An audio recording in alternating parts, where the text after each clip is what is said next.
Good morning dear students, कैसे हैं आप सब। आशा है आप सब सकुशल होंगे।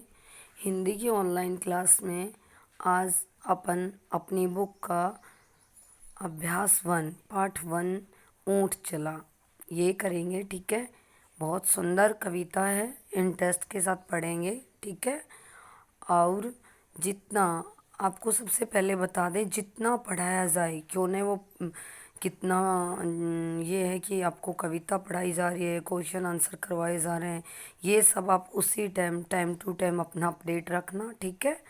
हाँ, तो आज अपन करेंगे ऊँट चला, लेसन नंबर 1।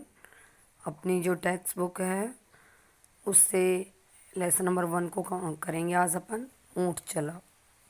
ये पोइम है। ऊँट चला भाई ऊँट चला, हिलता डुलता ऊँट चला।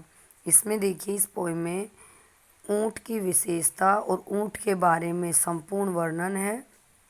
तो आपको पता है कि छोटे बच्चों में ऊँट, घोड़ा, एक हाथी था, ये था, इस प्रकार से अपन किसी पात्र को लेके, जैसे अपन ये कहेंगे एक व्यक्ति था, है ना, तो वो इतना इफेक्ट नहीं डालेगा जितना वो जीव जंतुओं से उस पर इफेक्ट पड़ेगा।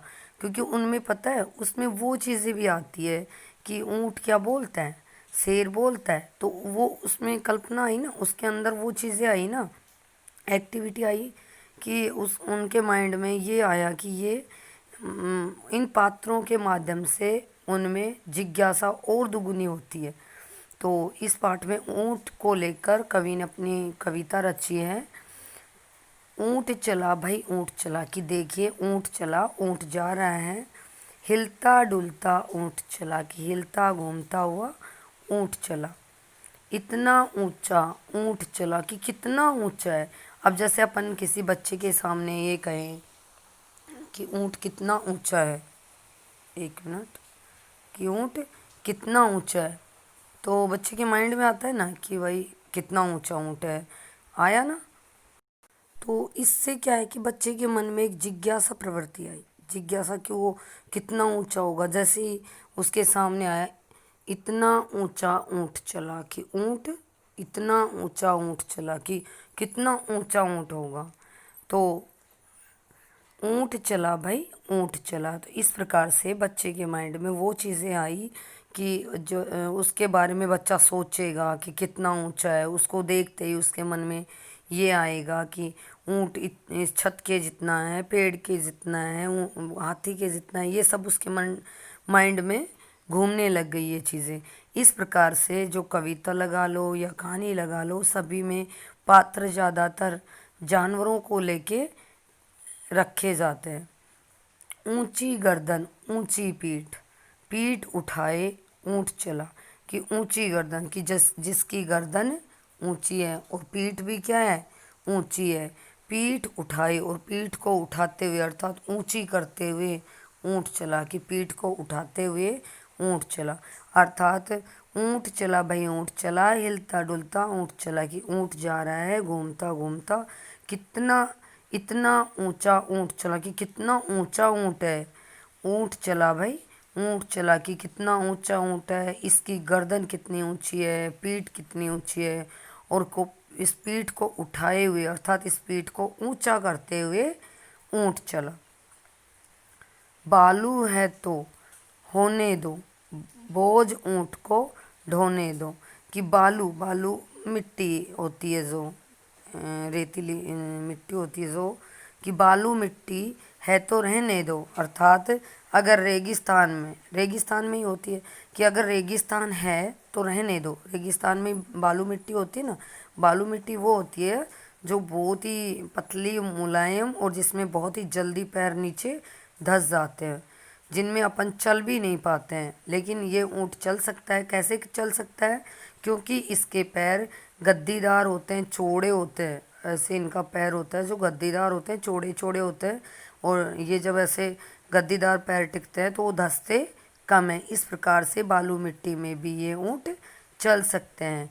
बालू है तो होने दो, कि अगर बालू है तो रहने दो, और बोझ ऊँट को ढोने दो, और इस ऊँट पे बोझ ढोते रहो। अगर बालू मिट्टी भी है तो भी रहने दो और ऊँट के ऊपर बोझ को ढोने दो, इस ऊँट को बोझ ढोने दो। नहीं फंसेगा बालू में, बालू में भी ऊँट चला।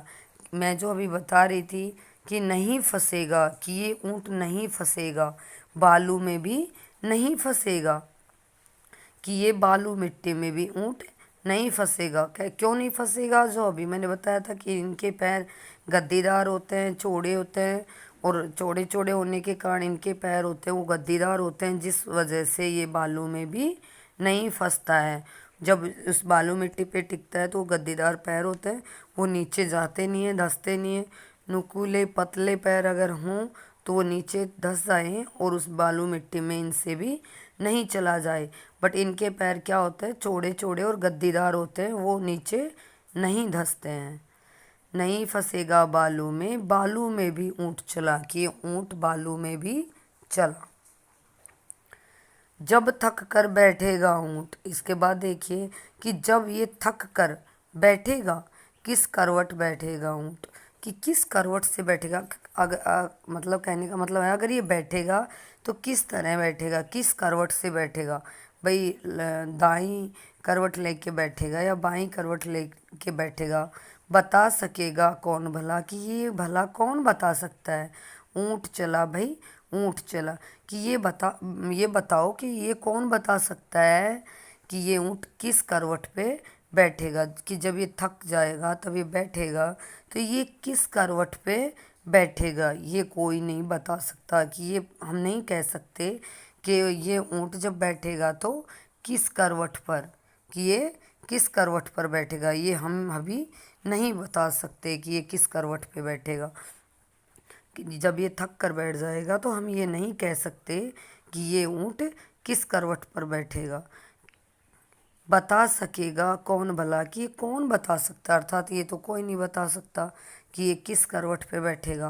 ऊँट चला भाई, ऊँट चला, कि ऊँट जा रहा है भाई, ऊँट चल रहा है। अर्थात कहने का यही है कि ऊँट की जो विशेषता बताई गई है कि ऊँट किस टाइप से बालू में भी चल सकता है, बोझ ऊँट के ऊपर रखा रहता है तब भी ये अपनी पीठ पे इतना बोझ ढो सकता है, ये बालू मिट्टी में भी ये बहुत अच्छे से चल सकता है, और ये थक कर बैठता है तो ये नहीं बता सकते ये किस तरह से बैठेगा। अर्थात एक बार हम फिर रिवाइज कर लेते हैं कि ऊँट चला भाई, ऊँट चला, हिलता डुलता ऊँट चला, कि ऊँट जा रहा है।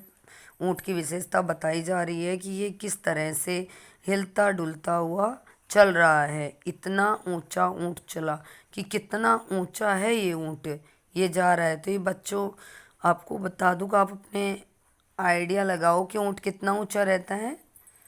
ठीक है, तो ऊँट चला भाई, ऊँट चला, आप देखो और उसको बताओ कि वो कितना, उसकी ऊंचाई है वो किसके जितनी है, आपकी छत के जितनी है, या फिर हाथी के जितनी है, या फिर बकरी के जितनी है, या गाय के जितनी है। तो ये आप लगाओ, अंदाज़ा लगाओ। ठीक है, ऊंची गर्दन ऊंची पीठ की, ऊंची गर्दन होती है और ऊंची पीठ होती है ऊँट की।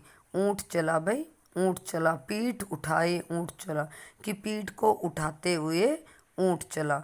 बालू है तो होने दो, कि अगर बालू मिट्टी भी है तो भी रहने दो। बोझ ऊँट को ढोने दो, और बोझ अगर ऊँट के ऊपर रखा है, बालू मिट्टी भी है तो भी रहने दो, कोई परेशानी नहीं है। क्यों नहीं है? क्योंकि ऊँट के ऊपर चाहे बोझ है तो रहने दो, बालू मिट्टी है तो भी रहने दो, तब भी ऊँट आराम से उसको, उस बोझ को ढो लेगा, कोई चिंता करने की ज़रूरत नहीं है। ठीक है, इसके बाद देखिए नहीं फंसेगा बालू में, कि ये बालू में नहीं फंसेगा। बालू में भी ऊँट चला, कि कितनी भी बालू मिट्टी हो, कितनी भी रेत क्यों न, कितना भी रेगिस्तान हो, उसमें भी ये ऊँट नहीं फंसेगा, ये आराम से निकल जाएगा। बालू में भी ऊँट चलता रहेगा। और जब ये थक कर बैठेगा तो नहीं पता कि ये ऊँट किस करवट से बैठेगा। अर्थात जब ये थक कर बैठेगा तो हम कुछ कह नहीं सकते कि ये किस करवट से बैठेगा। ठीक है, बता सकेगा कौन भला, कि ये कौन बता सकता है, अर्थात कोई नहीं बता सकता। ये हम नहीं बता सकते कि ये किस करवट बैठेगा। ऊँट चला भाई, ऊँट चला, कि ऊँट चला भाई, ऊँट चला, कि ऊँट जा रहा है। ठीक है, इस प्रकार से अपन ने अपनी जो ये ऊंट चला कविता है इसको कंप्लीट की। नेक्स्ट इसके जो प्रश्न उत्तर है उसके साथ अपन फिर मिलते हैं अगले वीडियो में। तब तक के लिए थैंक यू, टेक केयर।